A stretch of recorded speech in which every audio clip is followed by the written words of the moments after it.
Hi friends, welcome to మన Bommarillu. Upcoming రివ్యూలోకి వెళ్ళిపోదాం. భూమి చాలా హ్యాపీగా కెమెరాని తీసుకొని అందులో ఉన్న వీడియోని చూపించడానికి గగన్ దగ్గరికి వస్తుంది. గగన్ బావా, ఒక్కసారి ఈ వీడియో చూసావంటే ఒకప్పుడు మావయ్య ఎందుకు మిమ్మల్ని వదిలేయాల్సి వచ్చిందో, ఎందుకు మీరా అత్తయ్యని పెళ్లి చేసుకోవాల్సి వచ్చిందో నీకు తెలుస్తుంది. ఒక్కసారి చూడు బావా అని చెప్పి ఇంక పాపం అలా భూమికి ముందు జరిగిన విషయాలన్నీ తెలియక గగన్ దగ్గరికి వెళ్తుంటే ఏయ్ అని గట్టిగా అరుస్తాడు గగన్. ఒక్కసారిగా భూమి షాక్ అయిపోతుంది. బావా అని అంటుంది. ఏంటి బావా? ఏంటి? చూడు భూమి, నీ లిమిట్స్లో నువ్వు ఉండు. అయినా ఇవాళ నీ వల్ల నేను మా అమ్మ మాటలు పడాల్సి వచ్చింది. మీ మావయ్య బ్రతికే ఉన్నాడనే నిజాన్ని నువ్వే మనసులో దాచుకొని నువ్వే ఆయన ఏదో ఒకటి చేసి బతికించుకోవాల్సింది. కానీ ఆ విషయాన్ని మా అమ్మకి చెప్పి మా అమ్మని కూడా నీ కుట్రలో నీ కుతంత్రంలో భాగం చేసి మా అమ్మపై కూడా ఇవాళ నిందలు పడేలా చేశావు. ఆయన్ని కాపాడిన పాపానికి నాపై కూడా నిందలు పడేలా చేశావు అని అంటాడు గగన్. ఒక్కసారిగా భూమి షాక్ అయిపోతుంది. బావా, అసలు ఏం జరిగింది బావా? నాకేం అర్థం కావట్లేదు అని అంటుంది భూమి. కరెక్ట్గా అప్పుడే చెర్రీ తన ఫోన్ మర్చిపోవడంతో మళ్ళీ వెనక్కి గగన్ వాళ్ళ ఆఫీస్కి వస్తాడు. అయ్యో, ఫోన్ మర్చిపోయాను, పాపం అన్నయ్య ఎంతలా ఫీల్ అవుతున్నాడో, ఒకసారి వెళ్ళి అన్నయ్యతో మాట్లాడాలి అని ఇంకలా చెర్రీ ఫోన్ కోసం క్యాబిన్కి వచ్చేసరికి భూమి గగన్ ఇద్దరు మాట్లాడుకోవడం కనబడుతుంది. నీ వల్లే ఇవాళ అని గగన్ ఇంకా భూమితో చెప్పబోతుంటే అన్నయ్య ఒక నిమిషం అన్నయ్య, నేను మాట్లాడతాను, భూమి నువ్వు బయటికి రా అని గగన్ దగ్గర నుండి భూమిని బయటికి తీసుకొచ్చేస్తాడు చెర్రీ. చెర్రీ, ఏమైంది? బావ ఎందుకు అలా ఉన్నాడు అని అడుగుతుంది భూమి. నీకు తెలీదు భూమి, అమ్మ వల్ల ఇదంతా జరిగింది. అమ్మను నమ్మినందుకు నన్ను నేనే కొట్టుకోవాలి అని అంటాడు చెర్రీ. అసలు ఏమైంది చెర్రీ అని అడుగుతుంది. ఇంకా మీరా రావడం, గగన్ని అవమానించడం, గగన్ మీరా కాలు పట్టుకోవడం, అవన్నీ చెర్రీ భూమికి చెప్తాడు. ఒక్కసారిగా భూమి షాక్ అయిపోతుంది.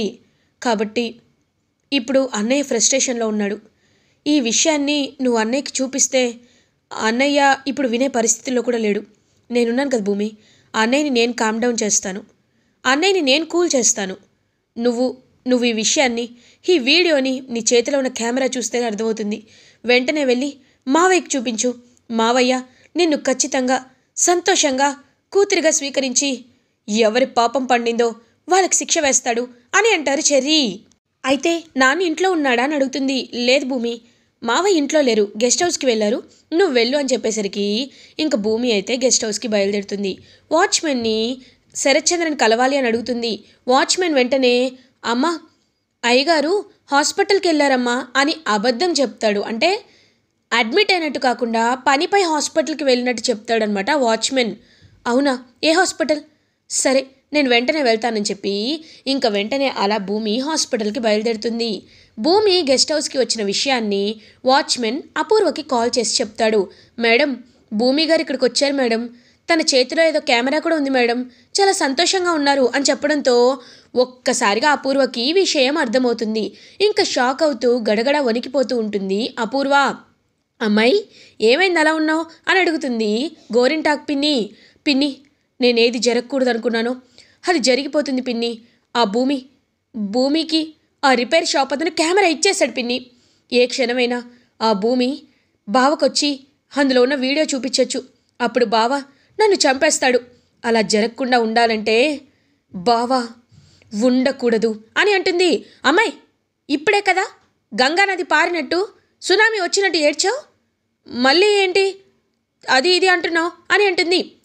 నా ఇంటెన్షన్ అది కాదు పిన్ని, బావ చనిపోకూడదు, అలా అని స్పృహలో కూడా ఉండకూడదు. స్పృహలో ఉంటే బావకు నిజం తెలుస్తుంది. కాబట్టి బావ ట్రీట్మెంట్ అయ్యేలోపు బావకి స్పృహ రాకుండా మనం చేయాలి పిన్ని అని అంటుంది అపూర్వ. అవునా అయితే అని చెప్పి అపూర్వతో గోరింటాకు మాట్లాడుతుంటే అప్పుడే నర్సు అపూర్వ దగ్గరికి వస్తారు. వచ్చి మేడం, మీ హస్బెండ్కి స్పృహ వచ్చింది అని అంటారు. అపూర్వ గోరింటాకు ఇద్దరు శరత్చంద్రని చూడ్డానికి శరత్చంద్ర దగ్గరికి వెళ్తారు. శరత్చంద్ర అప్పుడే మెల్లగా కళ్ళు తెరిచి చూస్తూ ఉంటాడు. కళ్ళు తెరిచి ఇంక చుట్టూ చూస్తూ ఉంటాడనమాట శరత్చంద్ర. ఇది ఇలా ఉండగా భూమి చాలా హ్యాపీగా హాస్పిటల్కి వస్తుంది. నాన్నకి ఎలా అయినా ఈ వీడియో చూపించాలి, అప్పుడు నాన్న చాలా సంతోషంగా ఫీల్ అవుతాడు. అపూర్వకి తగిన శిక్ష వేస్తాడు. నన్ను అపార్థం చేసుకున్నందుకు, కృష్ణప్రసాద్ మావయ్యని అపార్థం చేసుకున్నందుకు ఖచ్చితంగా పశ్చాత్తాపడతారని చెప్పి ఇంకా అలా భూమి కెమెరా తీసుకొని నాన్న నాన్న అని వెతుకుతూ ఉంటుంది. నర్స్ ఎవరు మీరు అని అడుగుతారు. శరత్చంద్ర గారి గురించి వచ్చాను అని అంటారు. ఆయన ఆ వార్డ్లో ట్రీట్మెంట్ ఇప్పుడే కంప్లీట్ అయింది, స్పృహలోకి వచ్చారని చెప్తారు. ఒక్కసారిగా భూమి షాక్ అవుతుంది. ఏంటి, స్పృహలోకి వచ్చారా? అసలు మా నాన్నకి ఏమైంది అని అడుగుతుంది. అది తానంతటి తానే చనిపోవాలనుకుని అటెంప్ట్ చేసుకున్నారు, పాయిజన్ తాగారు, ఇప్పుడే ట్రీట్మెంట్ ఇచ్చాం, స్పృహలోకి వచ్చారు. ఆయన పాయిజన్ అనేది బాగా బ్రెయిన్ వరకు రీచ్ అయింది, బ్రెయిన్లో ఉన్న చాలా నర్వ్స్ అనేవి పాయిజనస్ అయిపోయాయి, మేమేదో అతి కష్టంపై ఆయన బ్రతికించామని చెప్పి డాక్టర్ అయితే అపూర్వ వాళ్ళకి చెప్తూ ఉంటారు. అప్పుడే భూమి పరుగు పరుగున శరత్చంద్ర దగ్గరికి వస్తుంది. నాన్న నాన్న నాన్న అని చూస్తూ ఉంటుంది భూమి. అపూర్వ భూమిని చూసి ఏయ్ ఏంటే నాన్న, ఎందుకు వచ్చావు ఇక్కడికి అని అడుగుతుంది అపూర్వ. మా నాన్నని నేను కలిసే హక్కు నాకుంది, అడ్డుకునే హక్కు నీకు లేదు. నాన్న ఒకసారి నన్ను చూడండి, నన్ను చూడండి, నేను చూపించే వీడియోని ఒకసారి అని భూమి అంటుంటే ఎవరు నువ్వు అని అడుగుతారు శరత్చంద్ర. ఒక్కసారిగా భూమి షాక్ అయిపోతుంది. నాన్న అని అంటుంది. అపూర్వ కూడా షాక్ అయిపోతుంది. బావేంటి ఇలా మాట్లాడుతున్నాడు? హో, భూమిని కూతురుగా ఒప్పుకోలేదుగా, అందుకేమో. బావా నేను చెప్పేటప్పటికీ భూమిని రావద్దని అని అంటుంది అపూర్వ. నువ్వెవరు అని అడుగుతారు అపూర్వని శరత్చంద్ర. ఒక్కసారిగా అపూర్వ మైండ్ బ్లాక్ అయిపోతుంది. భూమి అలా చూస్తూ ఉండిపోతుంది. వెంటనే డాక్టర్ మేడం ఒకసారి పక్కకు రండి. చెప్పాను కదా మేడం, ఆయన బ్రెయిన్లో ఉన్న నర్వ్స్ చాలా వరకు డ్యామేజ్ అయినాయి, పాయిజనస్ అయిపోయాయి, కాబట్టి మేము ఆయనని చాలా డెలికేటెడ్గా ట్రీట్మెంట్ అనేది కంప్లీట్ చేసాం. సో మీరు ఆయన్ని చాలా జాగ్రత్తగా చూసుకోవాలి. అండ్ ఆయన గతాన్ని మర్చిపోయాడు, ఆయన మెమొరీ మొత్తం ఎరేజ్ అయిపోయింది, కాబట్టి ఇప్పుడు ఆయన ప్రపంచానికి ఏమీ తెలియని ఒక వైట్ బోర్డ్ లాంటివాడు, మీరు ఆయన చాలా జాగ్రత్తగా చూసుకోవాలి అని డాక్టర్ చెప్తే భూమి ఇంకా అలా శరత్చంద్ర వైపు చూస్తూ అయ్యో నాన్న, నేను సాక్ష్యం తీసుకొచ్చేలోపు నువ్విలా అని భూమి పాపం ఏడుస్తూ ఉంటే ఒక్కసారిగా శరత్చంద్ర భూమి వైపు చూస్తూ ఇంకా తలనొప్పి వస్తూ ఉంటుంది. ఏంటి, ఏం జరుగుతుంది ఇక్కడ అని చెప్పి తల నొప్పిగా ఉంటే అపూర్వ ఏయ్ తప్పుకో, బావని ఇంటికి తీసుకెళ్ళాలి అని చెప్పి ఇంక తీసుకువెళ్ళబోతుంటే నేను వస్తాను, నాకు నీపై నమ్మకం లేదు అని కెమెరాని తన దగ్గరే పెట్టుకొని ఇంకా అలా శరత్చంద్రని ఇంటికి తీసుకువెళ్తుంది భూమి.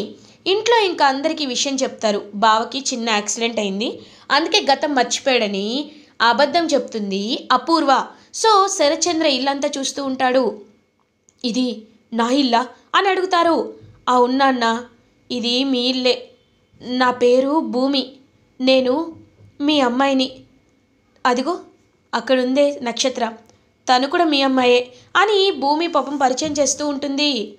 ఇదంతా చూస్తుంటే కొత్తగా ఉంది, ఆ ఫోటో అని అంటారు. అది మీ భార్య ఫోటో నాన్న అని అంటుంది భూమి. ఇంక పాపం అలా శోభచంద్ర ఫోటో దగ్గరికి వెళ్ళి అంటే నా భార్య చనిపోయిందా అని బాధపడుతూ ఉంటాడు శరత్చంద్ర. వెంటనే అపూర్వ బావా అని అంటుంది. ఏయ్ దూరంగా ఉండు, ఎవరు నువ్వు అని అడుగుతారు. బావా నువ్వు నన్ను పెళ్లి చేసుకున్నావు బావా అని అంటుంది అపూర్వ. తను చనిపోయిన వెంటనే నేను నిన్ను పెళ్లి చేసుకున్నానా అని ఆలోచనలో పడతాడు శరత్చంద్ర. అవును బావా అని అంటుంది అపూర్వ. ఇంకా వెంటనే అలా అందరినీ పరిచయం చేసుకొని కృష్ణప్రసాద్ కూడా చూస్తూ ఉంటాడు శరత్చంద్ర వైపు. బావగారు గతం మర్చిపోవడం వరము శాపము అర్థం కావటం లేదు, అయినా బావగారికి ఇలా జరగడం ఏంటి అని కృష్ణప్రసాద్ చూస్తూ ఉంటే అప్పుడే ఇంకా భూమి పాపం డాక్టర్ ఇచ్చిన ట్యాబ్లెట్స్ ఇచ్చి ప్రేమగా శరత్చంద్రకి జ్యూస్ తాగిస్తూ ఉంటుంది. ఇంకా అప్పుడే కరెక్ట్గా భూమి అలా పక్కకు తిరిగేసరికి తన మెడలో ఉన్న తాళి అనేది బయటపడుతుంది. భూమి ఒక్క నిమిషం, నీకు పెళ్ళయిందా అని అడుగుతారు. అయ్యింది నాన్న అని అంటుంది భూమి. ఇంక అపూర్వ బావా ఇది మనకి నచ్చని పెళ్లి చేసుకుంది బావా, మన శత్రువైన గగన్ని పెళ్లి చేసుకుంది అని అంటుంది అపూర్వ. అపూర్వ నువ్వు సైలెంట్గా ఉండు, అయినా ప్రేమ వివాహం తప్పని ఎవరు చెప్పారు అపూర్వ? భూమి అల్లుడుగాని ప్రేమించింది, పెళ్లి చేసుకోవాలనుకుంది, అందులో తప్పేముంది? చూడమ్మ భూమి, ఇంతకుముందు నేను ఎలాంటి మనిషినో ఎలా ఉండేవాడినో నాకు గుర్తులేదు. కానీ ఇప్పుడు నిన్ను చూస్తుంటే నాకు ఎనలేని ప్రేమ వస్తోంది. నిన్ను నిన్ను చూడగానే నాకు నా ప్రాణం లేచొచ్చినట్టు అనిపిస్తుంది. ఇదే కన్న రక్త సంబంధం అనుకుంటా. నువ్వు బాధపడ్డా నేను చూడలేనమ్మా. అయినా నువ్వు అల్లుడు గారు బాగానే ఉంటున్నారా అని అడుగుతారు. అంటే నాన్న అది ఆయనకి నువ్వంటే కోపం నాన్న. మనం కావాలనే నాటకం వేస్తూ పెళ్లి చేసుకున్నానేమోనని ఆయన నన్ను నమ్మటం లేదు నాన్న అని అంటుంది భూమి. చూడు భూమి, నేను చెప్తున్నాను, నేను మాటిస్తున్నాను. నా అల్లుడు గారి కాలు పట్టుకొనైనా నిన్ను అల్లుడు గారిని ఒక్కటి చేస్తాను. రామ భూమి అని భూమిని శరత్చంద్ర తీసుకువెళ్తూ ఉంటాడు. బావా ఏయ్, నేను నీ మాట వినాలనుకోవటం లేదు. నాకు నా కూతురి జీవితం భవిష్యత్తు కంటే ఏది ఎక్కువ కాదు అని శరత్చంద్ర తన చేత్తో భూమిని గగన్ వాళ్ళ ఇంటికి తీసుకువెళ్తూ ఉంటాడు. ఇంకా భూమి గగన్ వాళ్ళ ఇంటికి డైరెక్షన్స్ చెప్పడంతో ఇంకా గగన్ వాళ్ళ ఇంటికి రీచ్ అవుతారు శరత్చంద్ర అండ్ భూమి.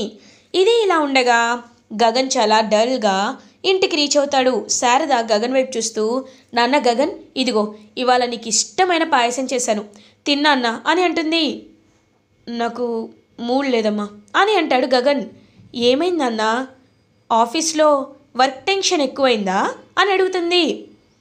అలాంటిదేమీ లేదమ్మా, ఏం లేదు అని గగన్ తనకు వస్తున్న కన్నీళ్లను కూడా ఆపుకుంటూ ఇంకలా లోపలికి వెళ్ళబోతుంటే అల్లుడు గారు అని గొంతు వినపడుతుంది. ఒక్కసారిగా గగన్ వెనక్కి తిరిగి చూస్తాడు. శరత్చంద్ర, ఎందుకు వచ్చావు నా ఇంటికి అని అడుగుతాడు గగన్. అల్లుడు గారు, మీరు నన్ను పాత శరత్చంద్ర అనుకొని నాపై కోప్పడుతున్నారేమో నాకు తెలీదు. కానీ ఒకటి, నేను గతాన్ని మర్చిపోయాను అల్లుడు గారు. నాకు మీతో నేను ఎలా నడుచుకున్నానో ఎలా ఉన్నానో గుర్తులేదు. మీరు కేవలం నా కూతురి భర్తని మాత్రమే నాకు నా భూమి చెప్తే తెలిసింది. చూడండి అల్లుడు గారు, మీకు నేను నిజం చెప్తున్నాను. నా కూతురు మిమ్మల్ని ప్రాణంగా ప్రేమించింది. తను మిమ్మల్ని ఇష్టపడిందంట. మీకోసం తననే త్యాగం చేసుకోవాలనుకుంది. నా మాట కోసం మీతో పెళ్ళిని రద్దు చేసుకుందంట. అదంతా భూమి నాకు చెప్పింది. కాబట్టి నేను నీ కాళ్ళు పట్టుకుంటాను అల్లుడు గారు అని శరత్చంద్ర గగన్ కాళ్ళు పట్టుకుంటాడు. ద కర్మ విల్ బీ బ్యాలెన్స్డ్ అనమాట. ఎలా అయితే గగన్ మీరా కాళ్ళు పట్టుకున్నాడో శరత్చంద్ర గగన్ కాళ్ళు పట్టుకుంటాడు. లేవండి అని అంటాడు శరత్చంద్రని గగన్.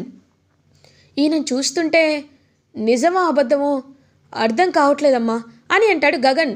ఒరే గగన్, నీకు ఆయన ప్రవర్తన గురించి తెలుసు కదా. ఏనాడైనా మనతో ఒక్కసారైనా మంచిగా మాట్లాడారా? ఇప్పుడు ఇలా వచ్చి నీ కాలు పట్టుకున్నాడంటేనే నిజంగా ఆయన గతం మర్చిపోయి ఉంటాడురా. ఆయన్ని బాధ పెట్టద్దురా అని అంటుంది శారద. చూడండి అల్లుడు గారు, నేను చేసిన తప్పులు నన్ను క్షమించండి. నేను కావాలంటే చెంపలేసుకుంటాను, నన్ను నేను శిక్షించుకుంటాను. కానీ నా కూతుర్ని మాత్రం మీరు పువ్వులో పెట్టి చూసుకోవాలి అల్లుడు గారు. తను మిమ్మల్ని ప్రాణంగా ప్రేమించింది కదా అని గగన్ చేతిలో భూమి చెయ్యి పెడతాడనమాట శరత్చంద్ర.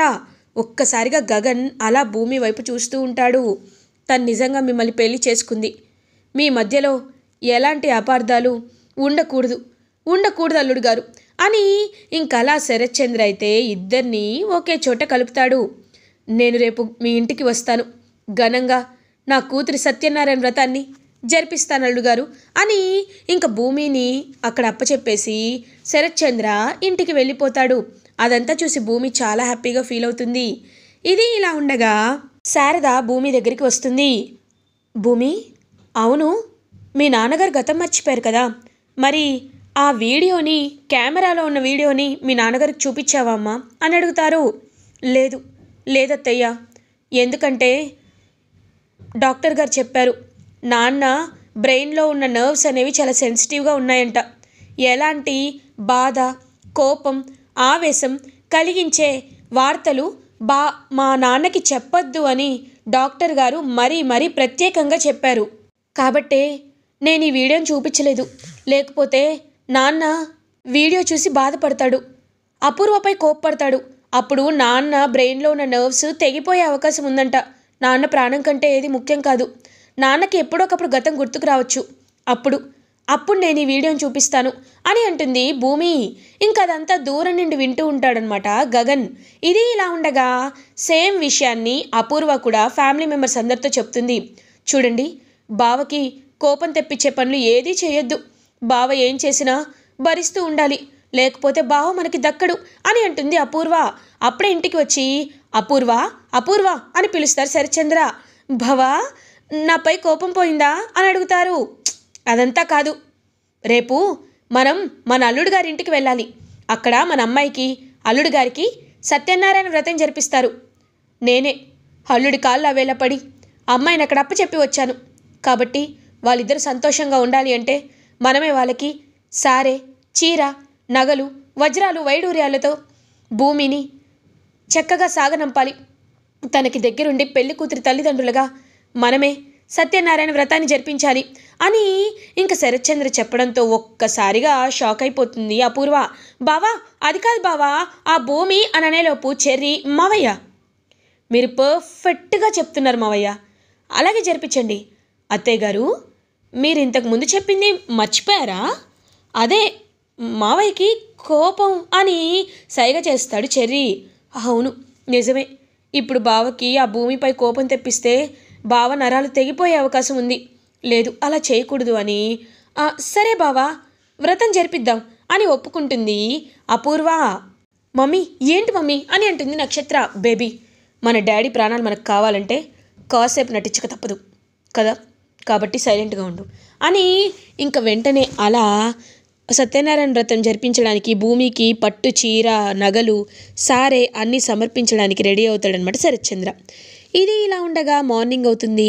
ఇంకా మార్నింగ్ మేళ తాళాలతో, డప్పుల వాయిద్యాలతో అలా ఇంకా హ్యాపీగా భూమి వాళ్ళ ఇంటికి తాంబూలంతో ఎదురు వెళ్తాడనమాట శరత్చంద్ర.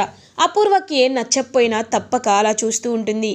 ఇంకా భూమికి పట్టు చీరని, గగన్కి పట్టు బట్టల్ని పెట్టి దగ్గరుండి వ్రతం జరిపిస్తూ ఉంటారు శరత్చంద్ర.